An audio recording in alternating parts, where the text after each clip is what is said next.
Welcome back to the Pitch Pod. I'm Jeff Stebbins. Today, Joe Janner sits down with us and we discuss the upcoming Manchester Derby. We get into the historical significance of the match and also discuss why both teams are struggling at the moment. We hope you enjoy the conversation. But it's a pretty big deal. But with the Derby and everything. Yes, I think that the season is always looking forward to this matchup. Yes, yeah. I think that no matter where they are in the standings, which is probably a little bit different than what we've seen over the course of even the last few years. I mean, look out, Manchester City is not at the top of the standings here, and look how far down Manchester United is. Well, right there. I mean, how does that happen, Joe? How does Man City, this former dominant squad that won the treble not too long ago, I mean, how are they not at the top of the table? I think the key factor is Rodri's dismissal or him not being available due to injury. That, a key component in terms of the midfield production is taking a hit there, and from that and what they want to do and what they have done, it's been something I think we're now seeing that the real impact or the real effect that particular player had on what they're doing, because after that, they just about have everybody else in place. So you can't get too far into it, but that's one aspect, I'd say. The other probably is that you're talking about potentially a situation where it's kind of the same old thing who gets tired of winning, right? But some complacency, right? But there is still a level of complacency in a performance-based activity, in an athletic, sporting activity such as football. It's important that there's some sort of passion, there's some sort of drive, there's some sort of desire to continue to perform well. But when you won it repeatedly, you kind of wonder, it's the same guys that's looking around at each other going, we're just doing this again. It's kind of, so I think some of that, yeah. Whether, on what level of psychology, I don't know, but I think that's a legitimate part of it. No, I think you have a point there. And, offensively, they're still putting some goals away. It's more of the problem is giving up too many goals. And But it's interesting because Pep doesn't seem to have an answer for that, at least at the moment. As far as the amount of goals allowed, I'm looking there, goals allowed 21. There was just significantly more than Liverpool at the top of the table there. And, you look, the goal differential being 6, and it's a little bit different than what they've had before, which is a concern. I think that's an important point. You're always going to, at any level, when you're giving up goals that you shouldn't be, you're going to continue to get the results not your way, and that's going to then lend itself to the points and where you sit on the standing. So maybe it's time to shift a little bit of their focus in training. Maybe, I hate to say it, but I'm going to go ahead and suggest it. Pep Guardiola is more of a attacking-minded coach, and you have to wonder how much his training sessions are without defensive principles, even at the highest levels. I think it's something that these players need to be reminded of, and I wonder if it's something that maybe he doesn't have in his toolbox or isn't as used to utilizing that. Yeah. And now that when you need to be thinking about that, and it's the messaging that goes along with that, and like, how do we do something different? It's a challenge at any level. Yeah, I know. I think so.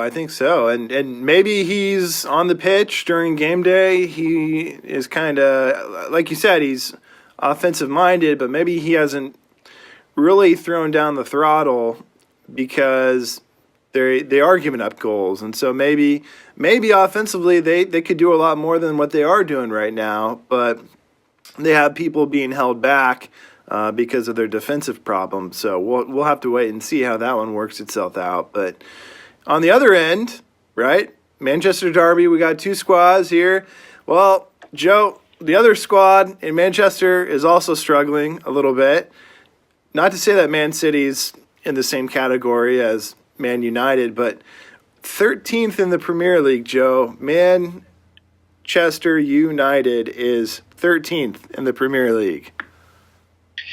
I mean, maybe we're looking to go how? Maybe we're looking to go why? Maybe we're looking to go, it can't be, aside from the fact that, what now, over the last 5, 7, I'll just say it, since the departure of Alex Ferguson, it's just not the Manchester United that many of us in our generation are used to, or any generation for that matter. And Joe, that brings me to my next question. So, is what we're seeing now, is it, post Sir Alex Ferguson? Is it that, or is this something different? Is it like a deeper valley? It's a post Ten Hag valley. Like, where does this fall? But obviously the team is in shambles at the moment. But is this due in large part to Ten Hag's tenure? Or is this more of a bigger cultural thing, like you're alluding to, that started once Sir Alex left?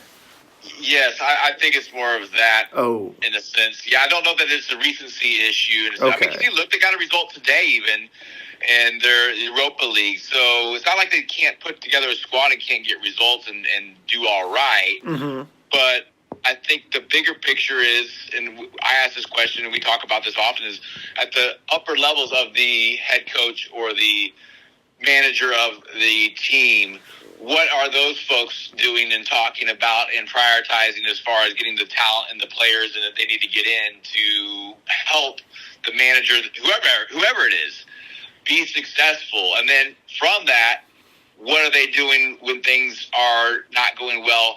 Are they, though I'll say it, are they holding on and not making a decision or not executing a decision quick enough to appease somebody, or to not be the board or not to be the directors that are making fast decisions or whatever about what needs to happen? I mean, maybe Ten Hag was in there too long, some would say. I think a lot of people said that, right? Yeah.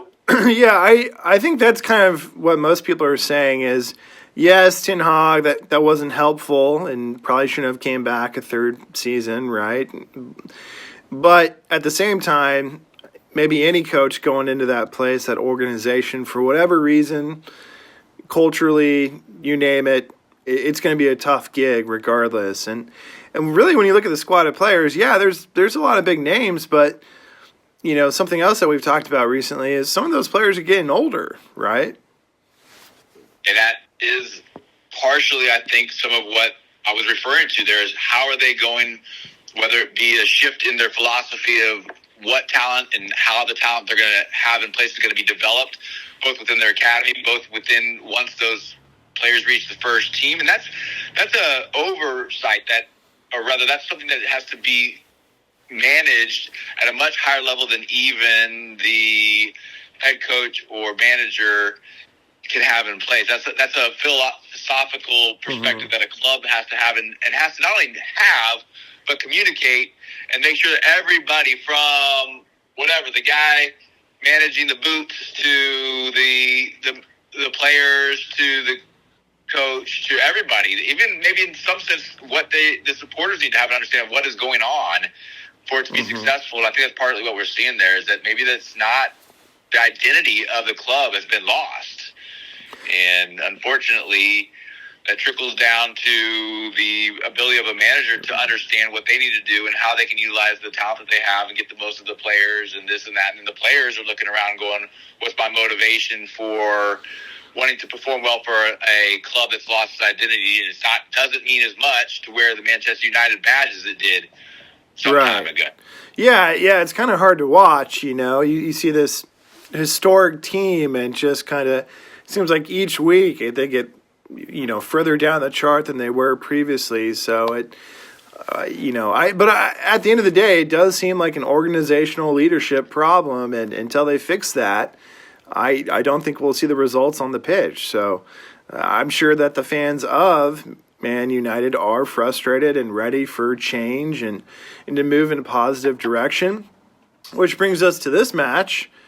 And can they do it, right? I mean, this would be a huge momentum shift for the club if they are able to do it. And I don't have the stats in front of me, but I know that just about every betting outlet has Man City as the heavy favorites, which makes sense.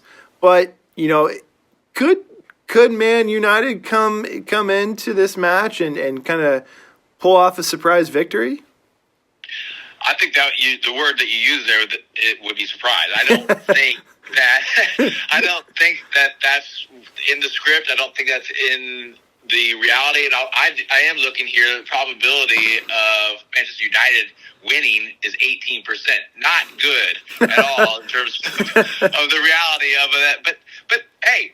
18% is not 8%, and 8% is not 0% chance. That's why right. That's why we're talking about this game, because there's still an opportunity for a Manchester United to go to Manchester City to outperform them. Consider what we just said about Manchester City, where they're at and what they're doing, to win. Now, I don't know if it's going to happen. I don't know if I would put myself out there to suggest that it is. But I think it will be competitive. I think that this is a time of the year where you could see something like this occur, where Manchester United could, like I said, travel to Manchester City in this derby and get a result.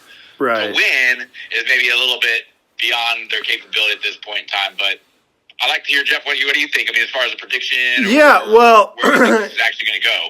Yeah, I think you bring up some interesting points, and if they did have a chance, I think it would probably be due to Man City's giving up goals, struggling defensively at the moment, and the fact that they're a good counterattack team. I think lends itself to, I think they'll be in this match. I think if they could come away with a draw, that'd be huge. They obviously have some talented players such as Rashford, Casemiro, but on the other side of the coin, before we get into our predictions, this game is also meaningful to Pep and Man City because, again, an opportunity to build momentum instead of just going into this match and squeaking by in this historic derby.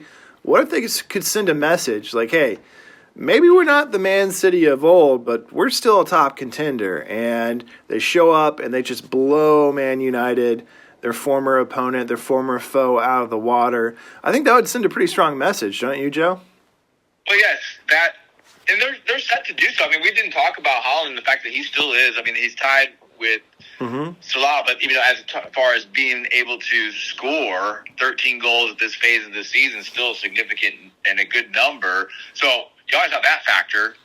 And yes, so to make that happen in this particular game, at this particular part of the season, would be massive for them to get the win.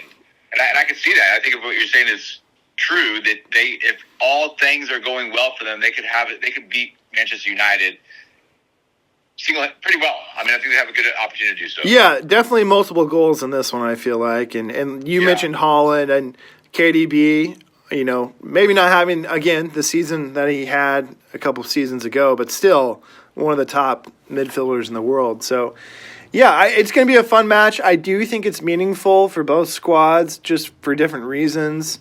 And I think I'm ready to make my prediction. But, Joe, as it's Pitch Pod tradition, would you like to go first? I got it. I think I may have all but said it. Okay. And, I hinted a little bit at this idea of Manchester United showing up and getting a result, getting a draw. But after thinking about Haaland and his ability, I'll give him – he's got a goal in this one. Okay. I'm going to go that way. I'm going to go that specific. I got another goal coming from run of play, just the way that they are able to do things. I don't know, maybe off a set piece to get two. Manchester United, I like the point that you made about being counter-attacking. I think I could see them picking up one in that very way. Now, how it goes down 1-1, 2-1, but that's the final for me. Manchester City is going to win this 2-1. Yeah, no, I think that's a smart bet. And I do agree. I think Man City is a more talented team. I think right now there's more stability over there. So even though they're not at the top of the charts, surprisingly, I do think that they are the favorites in this one for a good reason. And I hope it's a good contest, but I have a feeling that Pep's going to motivate the squad in the locker room by whatever means. And again, I agree with you. I think Haaland's going to at least have one in this one. But I have a bigger goal differential. I have them winning this one 3-1. Wow, yeah, that's right, yeah. So I think we're on the same page, at least with Manchester City. Going to get the job done, going to get this win. You just probably even see them just maybe a little bit easier than I suggested. I think it could be. I think so. But, well, hey, Joe, thank you for joining us here on the Pitch Pod. And as always, we hope everyone out there enjoyed listening and tuning in. And please give us a like and a subscribe if you get a chance. Till next time.